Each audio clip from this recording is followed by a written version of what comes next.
to the Miller Theater, and I'm very excited about the music that we're getting ready to play this evening.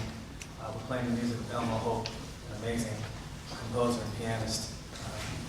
For those of you who have never heard of him, he was very, very tight with Bud Powell and Thelonious Monk. He and Bud Powell were childhood friends.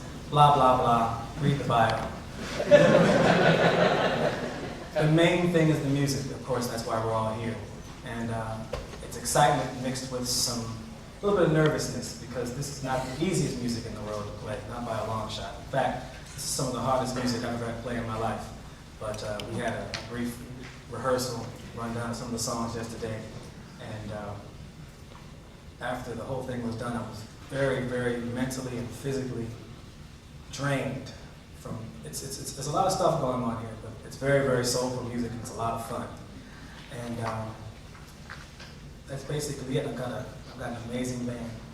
These guys really have put in some serious time in playing this music, and I hope you enjoy what you're going to hear.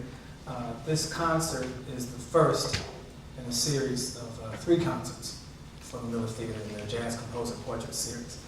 Next spring will be James Black, I believe in February, fabulous drummer and trumpet player from New Orleans.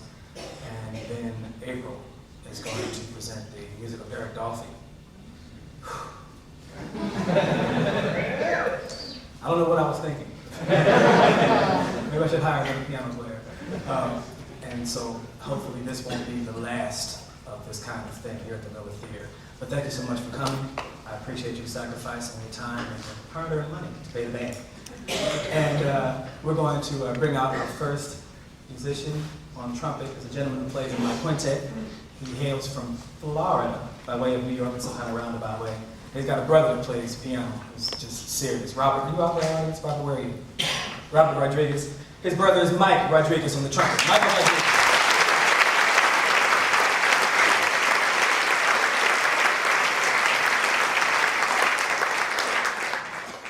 Mike recently graduated from New School with a bachelor's in performance. So that means he really knows how to play. On the bass is another gentleman from my regular quintet. He's from Israel, he's from Tel Aviv, and his father and sister are here. They came in just for this concert, just yesterday. And he's a wonderful bass player. His name is Barak Mori. Barak Mori.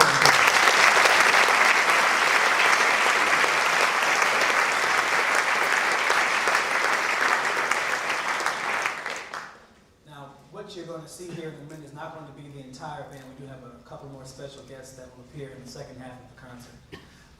Next, on the tenor saxophone, is a gentleman who I've been longing to play with for a long time.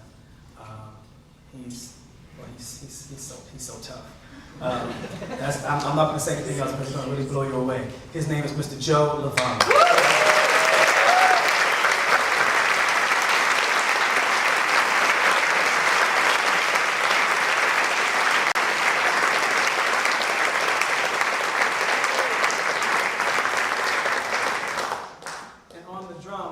Gentleman known as the Jazz Maniac. He is a maniac, and he does love jazz music. You've probably heard him on BGO. I'm sure you've seen him around the city and around the world for years and years. He's played with everybody. He's recorded with everybody. He knows everybody's music. But certainly not taking anything away from these fabulous musicians here, I felt that for this particular concert, the drum chair was especially important because this music is so complex and so tricky. There are so many important elements and components that make the music really, really sound good. And there's all kinds of great drummers in New York City, but there's really only one living drummer, and I say that, it's arguable. Other than Philly Joe Jones and Frank Butler, who played with Elmo, and Elmo loved them dearly, there's really only one living drummer who could have played this music the way it's going to be played tonight, and that's Mr. Kenny Washington.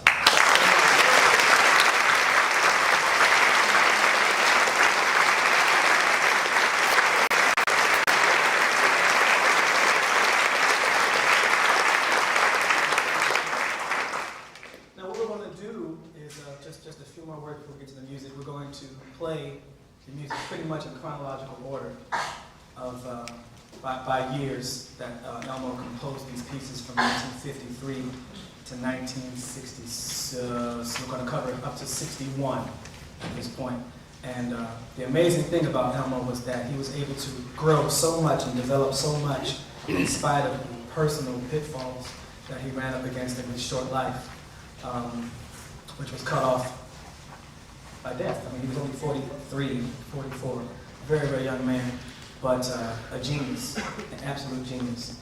And we're going to start with a composition that was written around the 1953 period. These first three songs that we're going to play appeared on a session that was recorded under Lou Donaldson's leadership, but it was re-released under Clifford Brown's name. And Elmo also played on these pieces. This is from 1953 on Blue Note. This first composition is called Bella Rosa. Bella Rosa. It's named after his second wife, Rose. Rosemary Rose. Bella Rosa.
say is how hard this music is, but we're having such a good time playing it because, you know, it's nice to be able to, not just to be able to get up on the band, and it's such a blessing from God to have these gifts to be able to play somebody's hard music and then bring a band together like this and just play, but then to be able to be challenged by music. I think that's always, at least I can speak for myself, I'm sure I can speak for these wonderful guys here as an artist, it's such a wonderful experience to be challenged by something that's a bunch of black dots and 5 lines.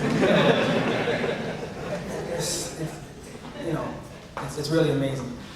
That was a composition that I believe, at least the credit on the record, anybody knows the fact, can set the record straight for me. The co-composers were Elmo and Sonny Rollins. That's what the record said. But this is a composition entitled Carving Rock. And that composition comes, the title comes from a phrase that cats used to say, if you were incarcerated, institution incarceration decree, if I can put this, okay. You all heard of Rikers Island, of course, you know about Rikers Island. Cats used to refer to that as the Rock. So, for instance, if Barak has been away from the scene for a minute, I don't know why I picked you, sorry. Most logical choice. Looks like a thud. No. If I hadn't seen Barak on the scene, you know, playing at Cleopatra's Needle or something like that, or some gig for a while, he's been away for a couple, 2 or 3 months, like, hey man, you know, where you been? And if he, you know, was locked up, he would say, I was out carving the rock. So that's where this composition's title comes from. The next composition, that's not funny. How many of you have been to jail? That ain't funny. Especially back then, there wasn't really nothing to laugh at. This next composition is, it takes its title from the sound of the tune. It's onomatopoetic. Is that right? Got it right the first time. Onomatopoetic. And when you listen to it, it sounds like the title. Dee-da, dee-da, dee-da, dee-da, dee-da, dee-da, kind of like bebop, which, you know, Elmo Hope was certainly in that vein. So this composition is entitled Dee-da, Dee-da.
Lovano, tenor saxophone.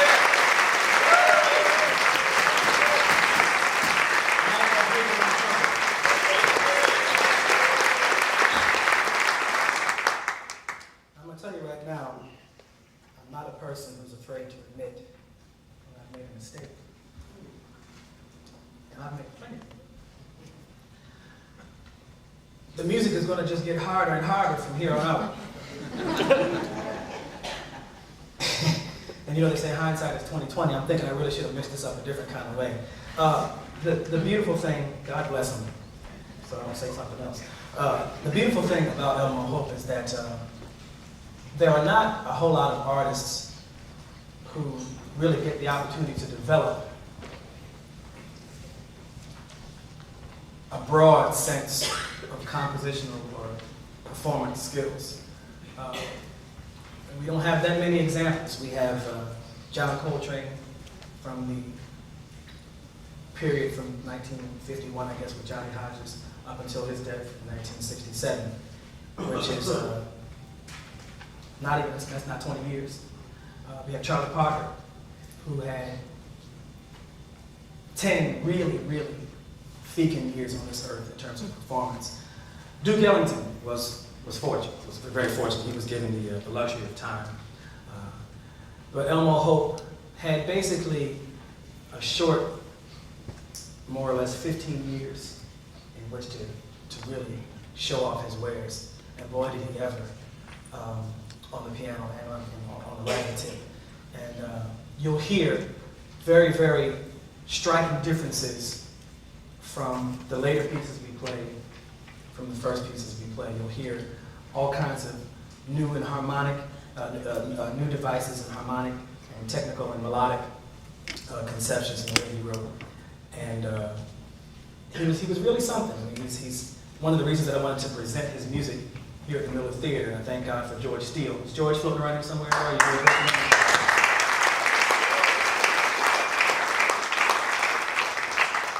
So inviting me to bring this music in.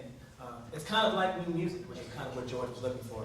It's kind of like new music because most musicians don't really play this music because Kenny Washington said to me, it's just too hard. But again, I don't want to really overemphasize the whole part of being hard. It's really a lot of fun. It's great. I don't sweat ever, but this is making me sweat and I love it. So this composition is entitled "Mo is On." I recommend you pick up the CD, which is relatively easy to find. It's a CD on Bruno called Elmo Hope Trio and Quintet. And when you hear him play, this is one of my favorite CDs by Elmo. He's just tearing the piano up. But I'm going to do the best I can do with this composition, Mo is On. And it's based on the chord changes to Salt Peanuts. Mo is On.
you who know me, you know I can talk real long, but this is a very, very short story, I promise you.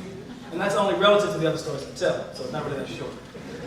About, I want to say 1995, I was doing a lot of trio work that year, and we were playing at the Iridium. It was Kenny Washington on drums and Ben Wolf on bass. And I had just put out a record titled The Swingin' Out. And on the record there was a suite that I had written, kind of entitled Gemini Suite. And there was one piece in there that was kind of like a bebop tune. I had written it in the bebop style. And I played it with Kenny. And Kenny, in his unflappable fashion, he's playing. He heard something a little strange. Shay, Eric, when you're playing that bebop stuff, man, it's got to flow a certain kind of way. So I'm sitting there like, okay, now I can either get mad, which is what I would have done a few years before that, or I can take this as constructive criticism, because that's certainly how he meant to give it out. Because I know Kenny. Kenny loves this music, and he understands this music better than most people that I know. So I did listen. I got mad anyway, but not in front of him. But part of the reason that I even wound up becoming more involved heavily in Elmo Hope's music is because of Kenny. Kenny said, man, have you ever checked out Elmo Hope? I said, well, I know some of his stories. He said, no, man, have you ever checked out Elmo Hope? Kenny, Have you ever really checked out Elmo? I said, no, Kenny, no, I haven't. You need to go back and check out Elmo. So I went back and I checked out Elmo. And then I understood. It didn't require any more verbal explanation at all. I really, really understood. And that was the only reason I was able to even attack a tune like this, because I had to really challenge myself to deal with that type of music and to deal with Elmo Hope specifically. So thank you, Kenny. One more hand for Kenny Washington.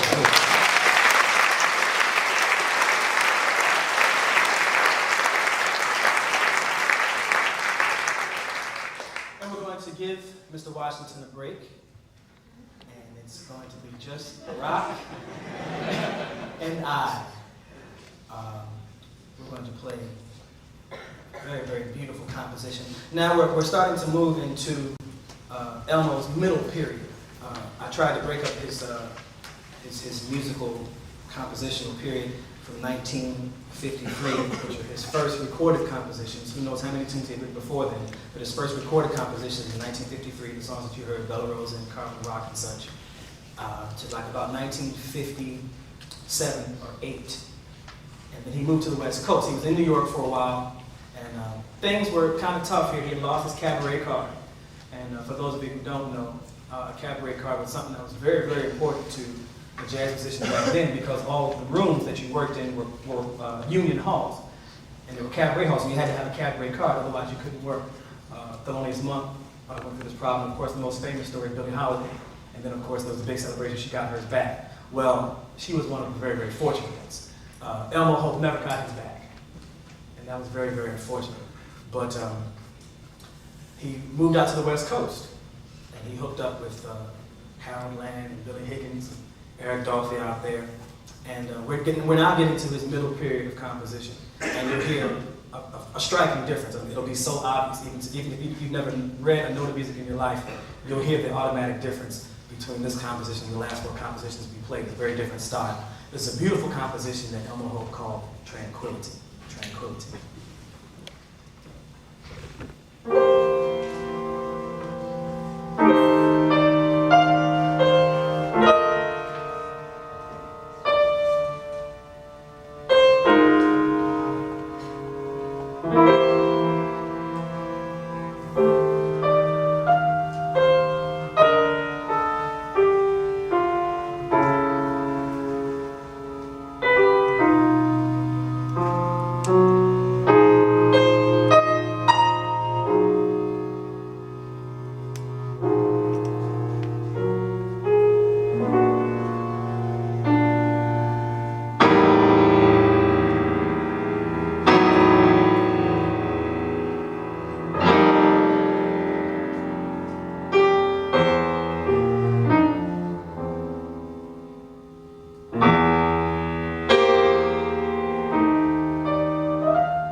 Elmo Hope's music was very structured.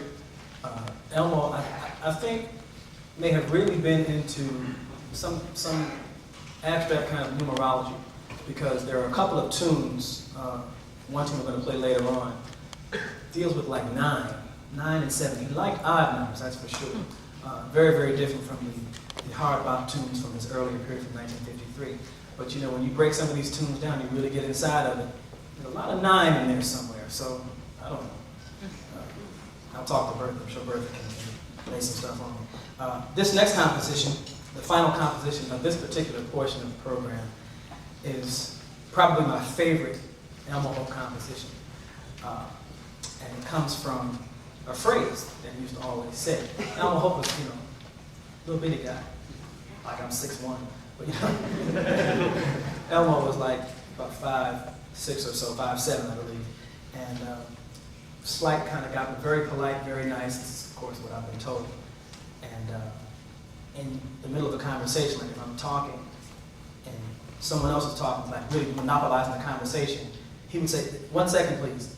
One second." You know, he couldn't get a word in edgewise. And when you listen to this song, the song, there's no place to breathe at all. So I would not want to be Mike or Joe right about now. So this composition is entitled 1 Second, Please. 1 second.